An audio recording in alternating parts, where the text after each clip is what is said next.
Fala pessoal, hoje é o dia do nosso programa na Laje. Você sabe aonde, né? No pico, no alto da colina, na nossa querida Vila Progresso. E olha, a nossa convidada é fera demais.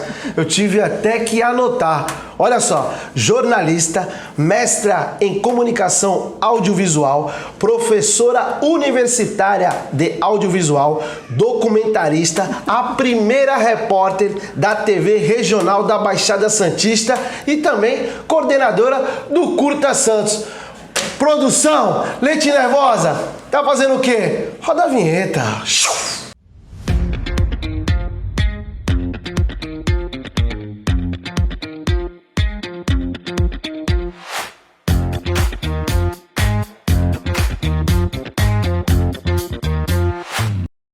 Raquel, que legal, Raquel você Pellegrini, tem a manha total, hein? Muito obrigado por aceitar o nosso convite. A gente tá aqui participando. Pena que não tem um churrasquinho, né? Opa, na laje, né? laje. Na laje, um churrasquinho. Esse calor senegalês que a Baixada Santista proporciona pra gente. A gente tá aqui pra gente transmitir uma mensagem, falar um pouquinho sobre o cinema, falar um pouquinho da vida da Raquel nesse programa na laje. Primeiro eu queria agradecer pelo convite, Lincoln, dizer que você tem toda a manha de um comunicador, tava falando isso, muito legal, bacana. Muito bacana, e é um prazer poder estar aqui, primeiro estar aqui nesse lugar incrível, com essa vista maravilhosa da nossa cidade que a gente ama. É o pico. Aqui na cidade alta, no alto da colina, muito bacana, Vila Progresso é um lugar que eu aprendi a amar também, por conta do trabalho da Secretaria de Cultura que a gente fez aqui, então foi muito legal.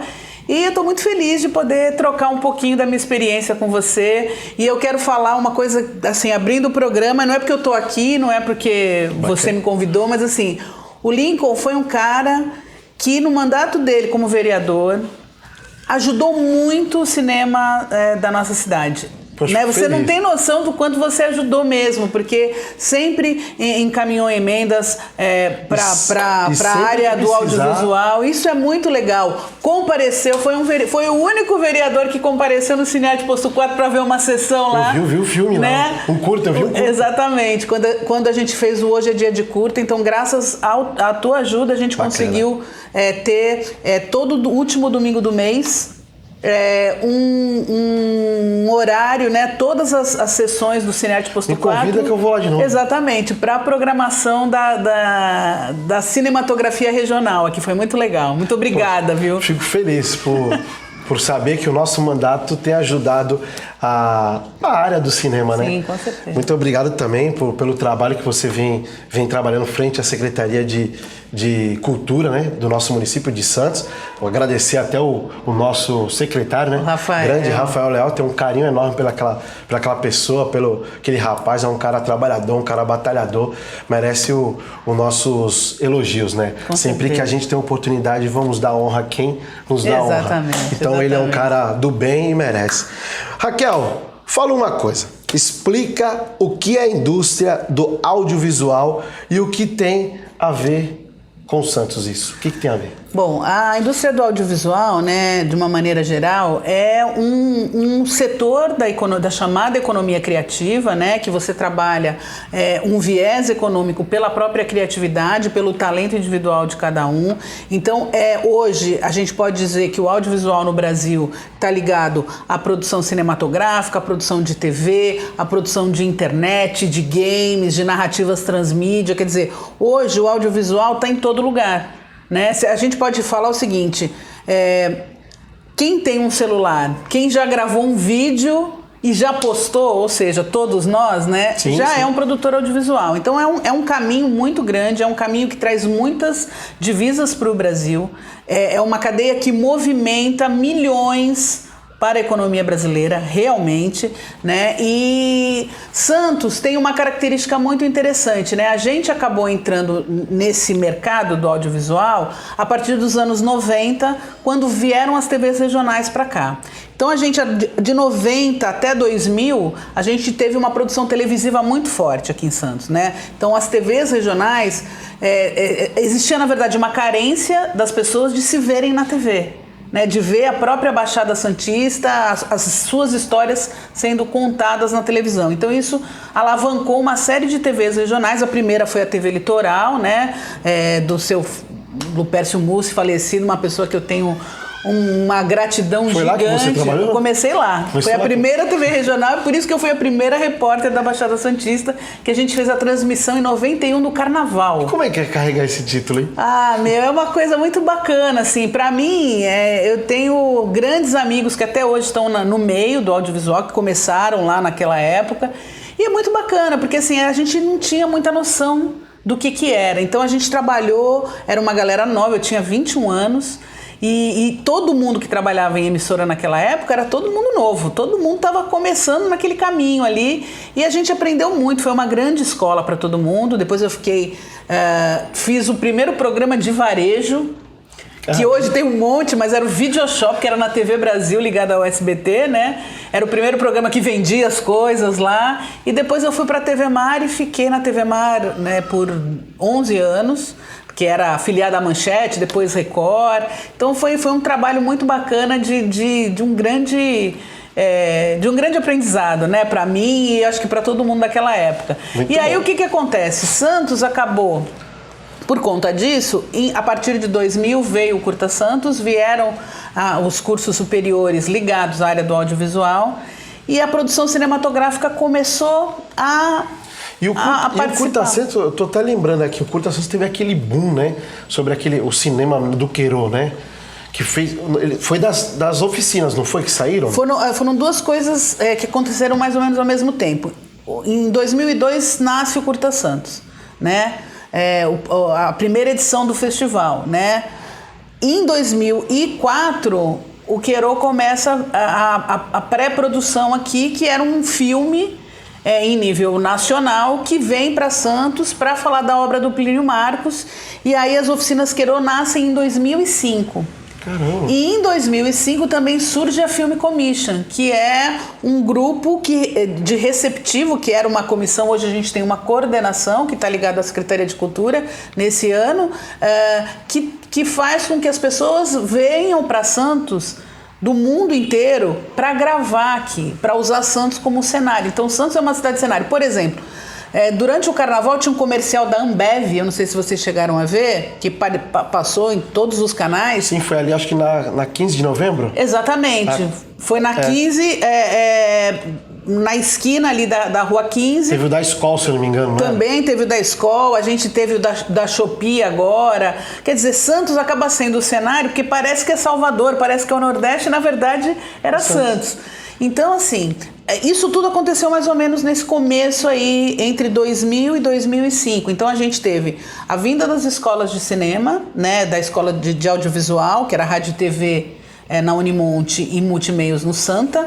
Aí a gente teve o Curta Santos, a gente teve as oficinas Queiro e a Film Commission. Então, isso começou a fazer com que a produção cinematográfica na cidade ficasse em evidência no cenário, e as pessoas começaram a produzir. E isso foi o que levou a gente hoje a ter um selo de cidade de cinema da Unesco. Então a gente é reconhecido internacionalmente como uma cidade que trabalha a economia criativa pelo cinema, que traz um meio de subsistência, de sustentação mesmo para as pessoas, e também traz economia para a cidade. Isso é muito legal, né?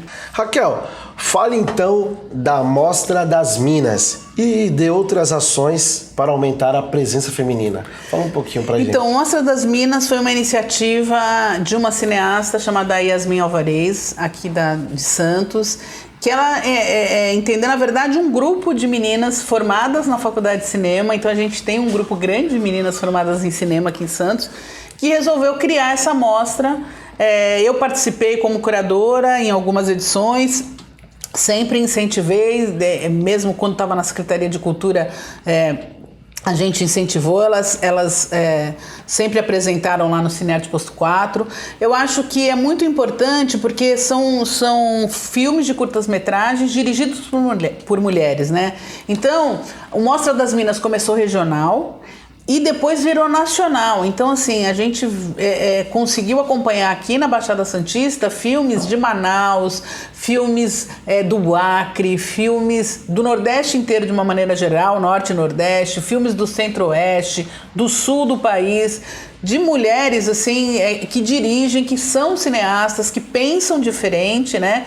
E isso foi muito legal. Mostra das Minas, nesse momento a Yasmin está reestruturando, né? E a gente está incentivando muito que isso retorne para cá, para a Baixada Santista, para Santos. E vamos dar uma pausa para falar um pouco do nosso patrocinador, HB Burger. Pessoal, estamos ultrapassou um pouco a hora do almoço, praticamente depois das 14 horas, aí bateu aquela fome nesse sabadão, peça lá, tem aqui o QR Code aqui da HB Burger, peça um hambúrguer de qualidade, tem aquela batata rústica, aquele tempero que só a HB Burger tem. Peça o seu lanche, não espere a fome bater, hein? Porque a fome não guarda, não espera. Pessoal, peça o seu hambúrguer de qualidade na HB Burger. Também outro recadinho da nossa patrocinadora, da The Donuts. Tava falando aqui com a convidada Raquel sobre aqueles doces, né, da The Donuts, que é um doce americano, né? Exatamente. Uma rosquinha americana. E a The Donuts Uma delícia, é uma delícia, né? Uma delícia. Engorda um pouquinho, né? Mas vale a pena, né? Vale a pena. Então, esse também é mais uma patrocinadora nossa, The Donuts, que faz essas rosquinhas aí. Tá um sucesso, né? Agora é um sucesso na própria Baixada Santista. The Donuts, peça o seu doce para completar a sua alimentação junto com a HB Burger. The Donuts. Eu tô com medo. Estamos aqui na laje passa o carro do ovo, passa o cara do gás, aqui nós estamos na laje. Mas isso é que é bom, né? Isso faz parte da vida, né? É a nossa realidade, né? Eu tô aqui com medo de cair da cadeira também, mas a gente vai levando. Se eu cair da cadeira aqui, cortem produção. Raquel, muita gente ainda torce o nariz para o cinema nacional, mas a gente faz filmes ótimos. Como quebrar esse preconceito? Bom, na verdade, assim, isso é uma questão cultural mesmo, né? Durante muito tempo, o cinema regional, cinema nacional, numa época em que a gente tinha até uma qualidade técnica mais complicada, né? Durante os anos de ditadura aí, a gente teve uma indústria que não parou. Mas a qualidade dos filmes na época, dos roteiros, inclusive do som, era muito complicada, né? Você acabava indo para um cinema mais popular, que eram as pornochanchadas, né? Aquele cinema que tinha um apelo que não fazia as pessoas refletirem, não pensarem, né? Até por conta de um contexto que estava colocado ali. Mas a partir de 94, né, que a gente chama a era da retomada, a partir do momento que o cinema nacional começa a se estruturar, teve o fim da Embrafilme, que era uma empresa que incentivava, né, o cinema nacional nessa época. Aí houve o fim da Embrafilme, mas aí, quer dizer, a Ancine começa a surgir no finalzinho da década de 90 e isso começa a mudar. Hoje eu acho que a gente tem uma produção incrível, a gente tem uma produção muito grande, a gente tem muitos filmes sendo feitos com qualidade, né? Então a gente tem uma média de 200, 300 filmes feitos por ano, longa-metragem, tá? Então a gente varia aí de 150 a 300 filmes, dependendo do ano. Qual é o grande problema, na verdade? É a distribuição. O que a gente fala por distribuição? É como esses filmes chegam no cinema. Infelizmente, o que acontece é que existe uma produção muito grande de cinema, de filmes nacionais, mas esses filmes não chegam ao grande público pelo cinema. Porque você tem aí os blockbusters, né? Então, assim, sim, o exibidor, ele prefere investir em 3, 4 salas com um filme de super-herói do que trazer numa dessas salas um filme nacional. A gente já mudou isso porque as comédias, né, os filmes que a gente chama filmes globofilmes, né, acabaram tendo esse sucesso. Então, por exemplo, Minha Mãe é uma Peça 3, foi um filme que bateu recordes aí de bilheteria, teve essa estrutura grande. Hoje as pessoas vão ao cinema para assistir o cinema nacional, mas num número ainda muito menor porque não tem opção. Agora, o que é importante? É a gente pensar nisso. Hoje a gente tem o streaming. né? Que são os canais em que a gente pode, o que a gente chama de VOD, né? De Video on Demand, que você pode escolher o filme que você quer ver no momento que você quer ver. E acaba aqui disputando com as salas de cinema. Então, isso é o que a gente tem que, assim, né? Enquanto ativistas do cinema, né? Trabalhar políticas públicas para garantir que o cinema nacional tenha um espaço também nos streamings, entendeu? Então, assim, o que vai acontecer, e aí a pandemia foi um problema, né? Porque a gente teve uma produção muito represada e os donos das salas de cinema também tiveram muito prejuízo, muitas salas de cinema fechando no Brasil. Então, o que vai acontecer? Ele vai querer trazer para as suas salas de cinema aquilo que vai render, que são os filmes blockbusters. Mas a gente tem que lutar sempre para que o cinema nacional chegue nas salas de cinema e chegue nos canais de streaming. Que isso é importante, né? Sem dúvida. Aqui, ó, a prefeitura tem cinemas nos morros, na região do Mercado, na Zona Noroeste. Sem falar do Cinearte, né? Lá no Posto 4. Lá no Posto 4, que é no pé na areia, né? É na praia. Isso é raro. Um sistema de cinema público e na maioria das salas em comunidades, né? Como é que você vê isso hoje? A gente sabe que atravessamos a pandemia e não podemos impulsionar as pessoas a irem a esses equipamentos. Sim. Como é que você vê com essa retomada agora? Olha, eu acho que assim, primeiro que a política pública para a área do cinema na cidade de Santos é uma política pública muito, muito, muito forte. Né? Na época o prefeito Paulo Alexandre foi muito sensível a isso, então a partir de 2012 essas salas de cinema começaram a surgir e principalmente nessas áreas onde não existia o hábito muitas vezes de ir ao cinema, né? Então quando a gente inaugura em 2013 o cinema da Zona Noroeste, a Sala Toninho Dantas, tinha gente que entrou que nunca tinha ido num cinema, numa sala de cinema. A mesma coisa aqui no cinema da Vila Progresso, que é uma sala maravilhosa que a gente tem aqui. Foi a mesma questão. Então, o que acontece? O que a gente sente é que a política pública ela é muito forte. Hoje a gente tem 6 salas públicas de cinema, subsidiadas pela prefeitura, e isso é muito importante que a gente lute sempre por isso, independente do governo que esteja, né, que continue tendo isso.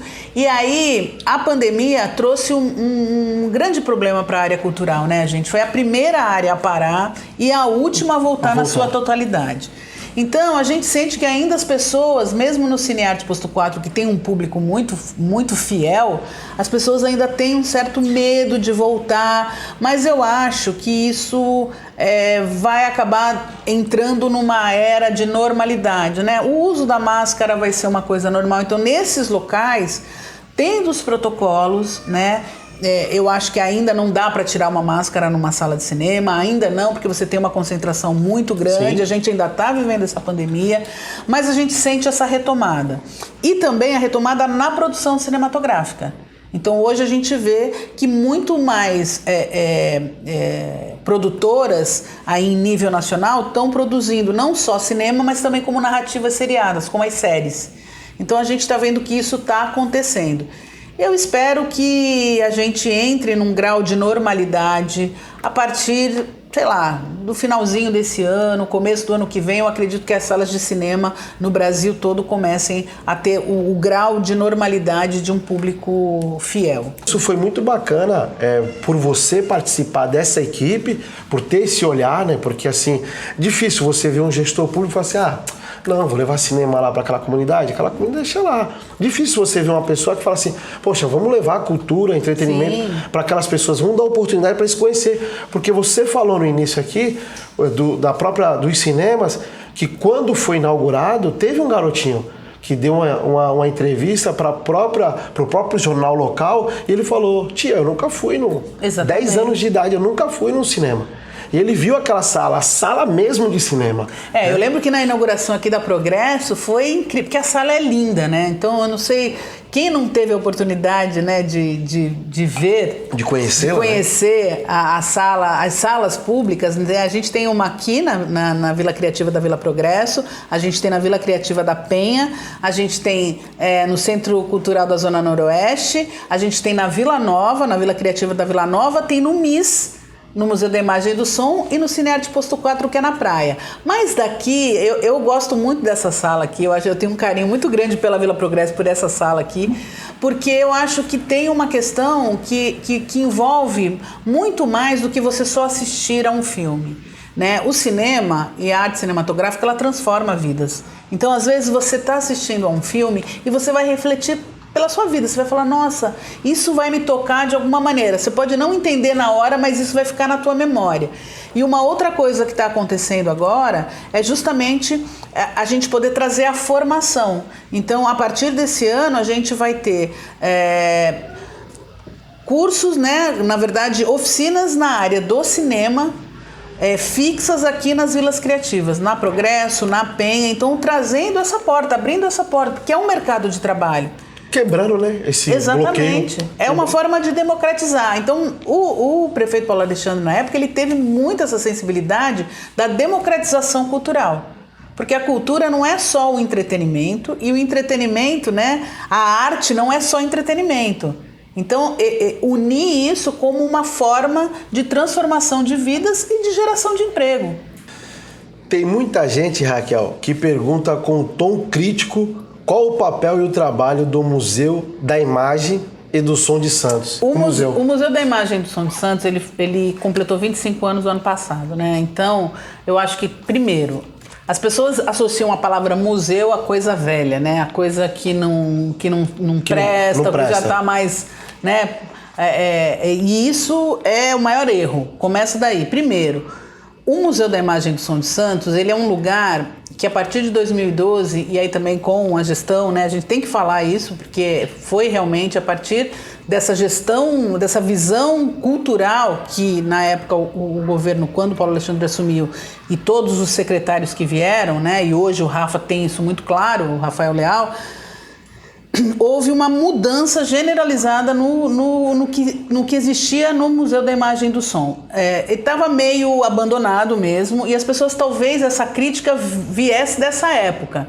Mas as pessoas não entendem que o Museu da Imagem e do Som tem a memória imagética e sonora de um lugar, da cidade de Santos, da Baixada Santista. Então, lá você encontra a história por meio da imagem e por meio do som de fatos muito importantes da nossa região. Então isso existe um arquivo de imagens e de fitas VHS, de fitas Betacam, de fitas cassete. Então, por exemplo, uma coisa que é riquíssima. O Oswaldo Justo, que era prefeito aqui em Santos, ele fazia a tal da reunião da madrugada, né? Que era o secretariado, todas as 7 da manhã tinha essa reunião. E essas reuniões eram gravadas em fitas cassete, fita de áudio. E a gente tem caixas lá com as reuniões da madrugada. Isso é muito importante. Isso é muito rico. Então você vai contar uma história da cidade a partir uma pessoa até que não está mais aqui, pessoas que não estão mais aqui, mas construíram a política da nossa cidade. Então a gente tem, por exemplo, filmes mesmo, feitos com câmera de 16 milímetros, né, sobre a inauguração da Nossa Senhora de Fátima. Olha só, a inauguração da Avenida Nossa Senhora de Fátima na década de 60. Então você tem alguém que filmou e a gente tem isso registrado em película. Então isso, assim, é muito legal, né? A gente ter a memória, conhecer a nossa história, isso é o que nos traz identidade e é o que faz com que a cultura aconteça. Porque cultura é isso, é a nossa identidade. Além disso, o que aconteceu? A partir de 2012, o MIS passou por várias reformas e virou um lugar de ocupação, né? A gente chama o lugar a casa da produção audiovisual da Baixada Santista e também a parte que vai acontecer a partir de agora com a retomada do estúdio de gravação. Os músicos também, a área da música também vai ocupar aquele espaço. Então, a gente abriu, tem um espaço expositivo, onde a gente tem a linha do tempo dos equipamentos antigos. Então, quem vai no MIS, isso é muito legal. Quem ainda não foi, vá, porque você vai chegar lá. Você, com certeza. Eu já fui. Chegar lá e falar, pô, mas essa televisão aqui, na casa da minha avó tinha, na casa do meu pai tinha. Nossa, isso aqui eu tinha quando eu era criança. E a criança nunca ouviu um disco tocando, né? Na hora, nunca ouviu não sabia o que era, um vinil. E aí isso tem uma memória muito bacana, uma memória bonita, romântica. Eu lembro do vinil que a gente fazia aquelas festinhas, né? De garagem, né? De garagem, de laje, né? Do próprio final de ano. E a gente sempre faltava aquela agulha. Sabe a agulha pra rodar o vinil? Vini e mexe tinha que comprar aquela agulha. Agulhazinha, exatamente. Agulha pra rodar o vinil. Puxa, era muito... É muito bacana. Era muito bacana. Então, isso tem... 3 em 1, não era? 3 em 1. O 3 em 1. Era rádio, fita e o disco, e o vinil. Exatamente. E lá tem as TVs antigas. Então, o que a gente fez? A gente recuperou esses equipamentos, né? Fez esses equipamentos voltarem a funcionar. E a gente tem essa linha do tempo lá como exposição e também abrimos para fotografia. Então, hoje a gente tem um espaço ali de exposição fotográfica. Reformamos a sala de cinema, então hoje a gente tem uma sala de cinema totalmente digital no MIS e abrimos espaço. Então, quer dizer, um grupo, por exemplo, eu tenho um grupo de estudos sobre a política, por exemplo. Eu quero, esse grupo de estudos todo mês se reúne lá no Museu da Imagem e do Som de Santos para assistir um filme ligado à política. Isso pode acontecer. Que bacana. Entendeu? Então é possível, por agendamento, é um lugar público, então é um lugar para ser ocupado. Por agendamento, você pode agendar a sala de cinema, você pode ver uma exposição e você pode também ter a memória. Muita gente que vai, por exemplo, eu gostaria de imagens de Santos da década de 70. Lá a gente tem. Né? Isso é muito importante. E o bacana, quem tiver interesse, explica, eu sei onde é o endereço. Fala a localização do museu. O Museu da Imagem do Som de Santos fica no andar térreo do Centro de Cultura Patrícia Galvão. Ou seja, no andar térreo do Teatro Municipal, na Pinheiro Machado 48. Então, quando você vê o Teatro Municipal, na parte térrea, quando você entra do lado direito, você vai ver lá o Museu da Imagem do Som, totalmente reformado, é um lugar incrível. E a gente tem hoje a coordenação do Ricardo Vasconcelos, que é um cara que manja muito também dessa área cultural e está lá trabalhando de uma maneira brilhante. Bacana, é isso aí, pessoal. Quem tiver interesse, vai lá falar com a administração e agenda a sua visita. Exatamente. No museu. Não, o museu está aberto, não precisa nem agendar. Não precisa agendar, é só chegar mas lá. grupos, assim, grupos Agora, de grupos escola. de escola, tudo mais, é só ligar. A gente, vou dar o telefone aqui. Pode dar o telefone. 3226-8019, 3226-8019, ou se não pelo e-mail cocine.santos@gmail.com. cocine.santos@gmail.com. Então você tem a oportunidade de levar a sua escola, levar o seu grupo de trabalho para conhecer do museu. Raquel, chegamos ao fim de mais um programa Na Laje. Queria que você fizesse as considerações finais. Bom, eu primeiro queria agradecer muito esse espaço. Queria desejar vida longa ao Na Laje, porque eu acho que é muito bacana, né? Muito legal você poder estar aqui na Cidade Alta, olhando a cidade, né, de cima e tendo essa energia, porque é uma energia diferente, né? A energia do morro é uma energia diferente, né? Muito bacana. A energia do morro. E eu fico muito contente, eu acho que desejo também vida longa à sua carreira política. Eu acho que você é um cara que também representa muita gente, né? Você é daqui e representa, e não estou falando isso, quem me conhece sabe que eu estou falando de maneira sincera mesmo. Eu que agradeço. E eu espero que a gente possa se encontrar cada vez mais, frequentem as salas públicas de cinema, conheçam a sala aqui da Vila Progresso, frequente as salas e a gente vai transformar o mundo pelo audiovisual, com certeza. É isso aí, pessoal, participe, porque cultura também é vida, né? É isso aí. Pessoal, esse foi mais um Na Laje com Lincoln Reis, no pico, no alto da colina, na nossa querida Vila Progresso. Olha, ia esquecer de mandar um beijo lá pro meu amigo Giba. Alô, Giba, você que tá assistindo aí. E também tem o Viola faz aqui um pãozinho maravilhoso lá no Morro da Nova Sintra. Grande Viola, meu amigo, meu irmão. Tamo junto. Esse foi mais um Na Laje.